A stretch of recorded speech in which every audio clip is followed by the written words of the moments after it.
Picnic जिबा हैला काळ पुणी गजपति जिला मोहना केन्दु घाटी रे दुर्घटना ट्रावेलर भ्यान ओलटी जनकर मृत्यु घटिथिबा बेले 11 जन आहत होइचंती। मृतक जनक हेले नयगढ़ जिला चाहालीर सरोजिनी बेहेरा। आहतଙ୍କ ମଧ୍ୟରେ 4 जन महिला एवं 2 जन शिशु रहिचंती।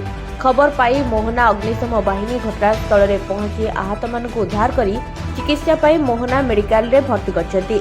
प्राथमिक चिकित्सा पर गुरुतर आहत 3 जनकु ब्रह्मपुर बड़ मेडिकल को स्थानांतर करा जायछि। सूचना अनुसार नयगढ़ जिला शरणखोल और चढ़ायापल्ली अंचल गोटे परिवार 14 जन एक ट्रावेलर रे पिकनिक पाई भुवनेश्वर कोरापुट जाउतले। तेबे भोर 4टारे मोहना केन्दु घाटी रे ट्रावेलरटी भारसाम्य हराई ओलटी पड़िथिला। गाड़ीटी 2 थर पलटिथिबा जणा पड़िछि।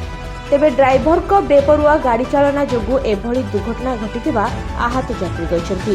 ब्यूरो रिपोर्ट प्रयास न्यूज।